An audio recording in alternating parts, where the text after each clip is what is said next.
to my first art video in a long time that I've actually done a voiceover on. You guys may know me, I'm Cassandra James. I'm one quarter of Art Bastards, which is, we now have our own YouTube channel. We do a show every Thursday with Chris McQuinlan and Jeff Chumba Cruz. I've wanted for a while to get back into doing my own YouTube videos, and I picked up some footage of a piece I did last year, and yeah, here we go. One thing you may have seen at the start, I'm using the Koi Watercolor Pocket Field Sketchbox. It's really good. I did have a really nice set of watercolor pens. I do use pens instead of the just paint tubes. I did have a nice set, but they're currently in storage because of all my moving overseas and coming back and whatnot. So this was a really nice cheap alternative, and they're really great too because I can take them to cons and things. There's a little room in them for me to add some extra pens. Usually I get the Windsdor and Newton pens. They fit in there very nicely.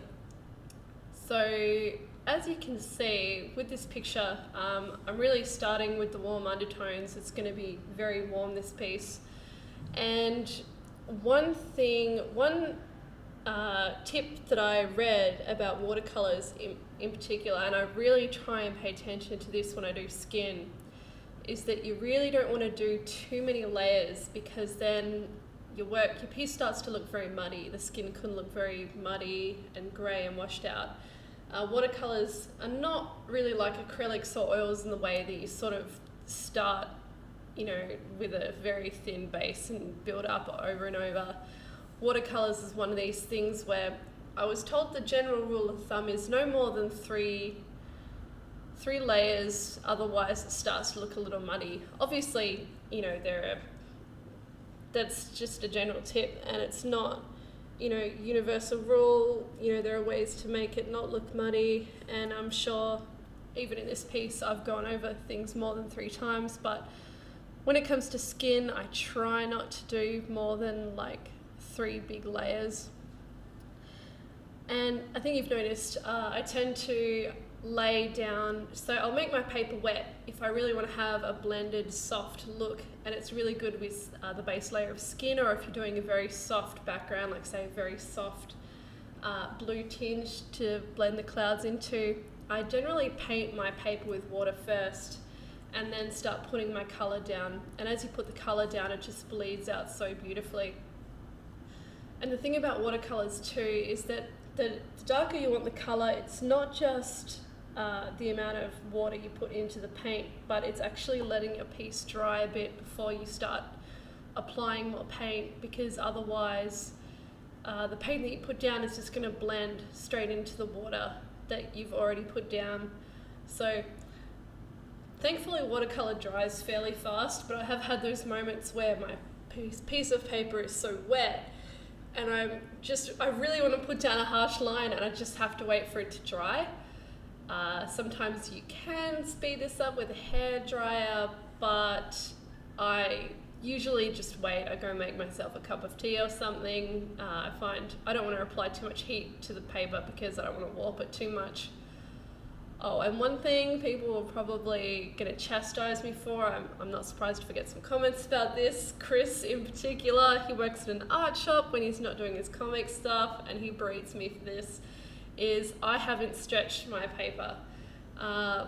It's not something I usually do, and it's something I need to get into the habit of, because that will also stop paper from warping. Apparently Chris tells me even if you have a very thin sheet of paper, you can still stretch it to the point where once you start painting on it with watercolor, it won't warp.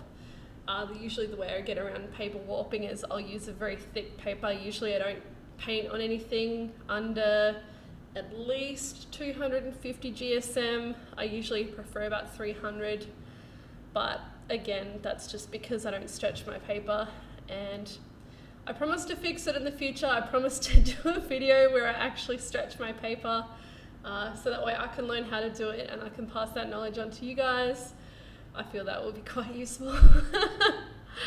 And I also apologize for the start of that video. You can see it's fixed now. You couldn't see the whole piece of paper I was working on, and that's because I forgot that I had to have my camera landscape and not portrait, so it's fixed now. At the time I recorded this, I was just using my iPhone on a tripod to record this. Now I actually have a proper document camera set up, so my future videos will hopefully be a little more professional and you'll be able to see what I'm working on a little bit better.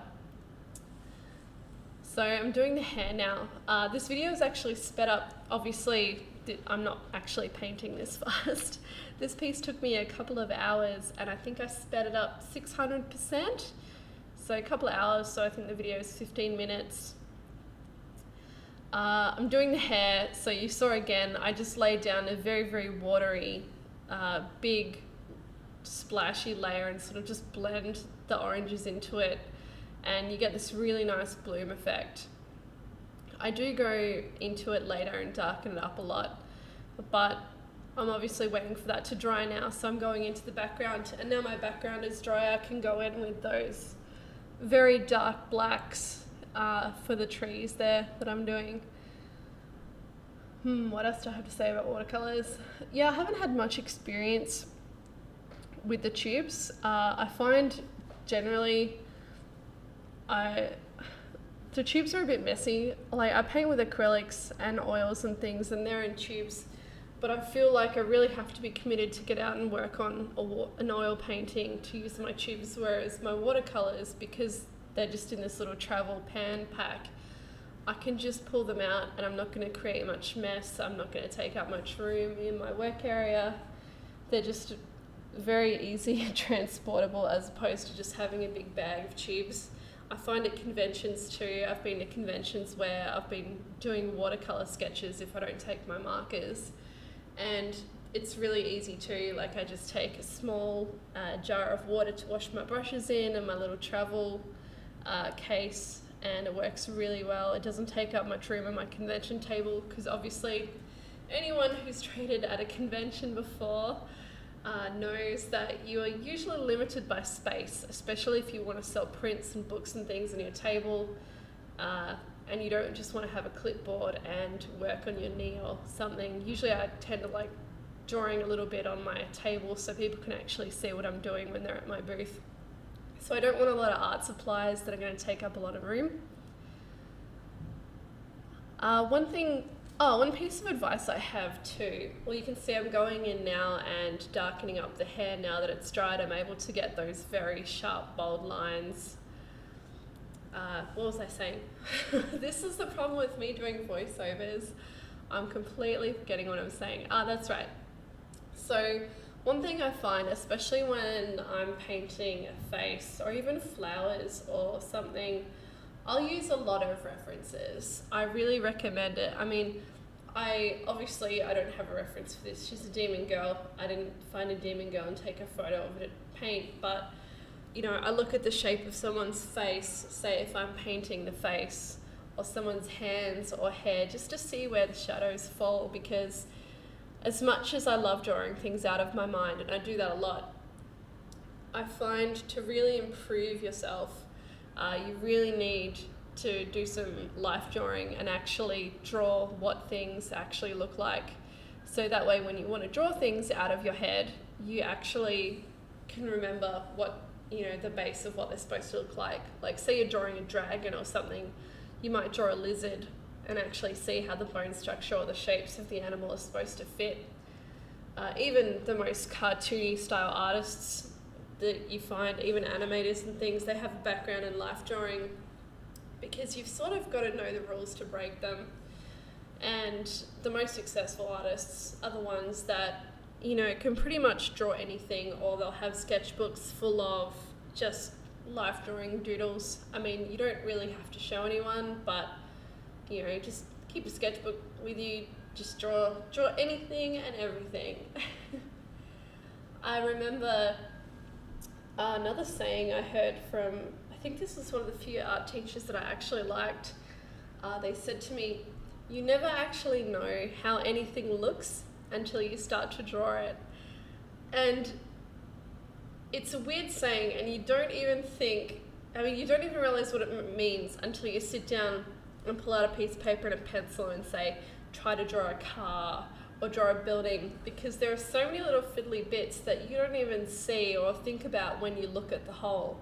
But the second you try and represent it on paper or, you know, on a canvas, is really when you start to notice everything as you go about actually drawing, reproducing whatever it is that you're seeing. At the moment I'm painting her dress thingy. I kind of wanted to make it look see-through, so I'm doing the grey shadows and then I go back in with some oranges to try and give it a little bit of skin tone so it looks see-through. Yeah, here we go. But this bit in particular bothered me a little bit, so I think I reworked this at the bottom of her dress quite a bit. So I'm going back into the horns. I'm, as I said, waiting for each sort of layer to dry before I go back in and do another, to try and build up those darker shadows just to really make it pop. Going back into some of those hair pieces and under her neck, just making those shadows a bit darker. Same with the flowers. I used references for the flowers as well because I wanted those to sort of pop out a bit. I wanted them to look like, you know, actual flowers, not too cartoony. Going back in with my smaller brush and adding some more little details to the gold bits on her dress. There we are. I don't have too many different size brushes. Here I am, I'm swapping to, this stuff is amazing, I love it. It's the Copic opaque white paint. I love it because you can water it down as much as you want. So you can use it very thick, and I'm using it here quite thick to do the highlights on the flowers. But I find you can water it down a lot and say, I want to go in and do a little bit of a highlight on some skin or something. I can water it down a lot and it can become very translucent.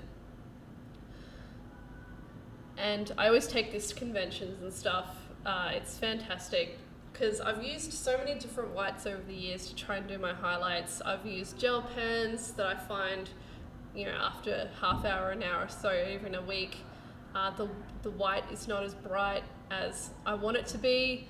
I've used just white acrylic paint and I find that it doesn't stay as opaque as I want it. It doesn't it just doesn't work as good as this stuff. I find that this stuff lasts on my brush longer. I don't need to be constantly dipping it back into the product like I would if I was using acrylic paint. So it can be very, very opaque or very, very translucent depending on how much water you add to it. So you can see I'm adding some slight highlights just to her hair and her face. And I'm constantly adding, so I've got some water in the lid there that I'm using just to water it down after I dip my brush in. Adding some highlights to her eyes and some more to the flowers. Oh, I don't know if you guys can hear that, but there's some cheering going on outside. I'm not sure what's happening, but everyone sounds like they're having fun.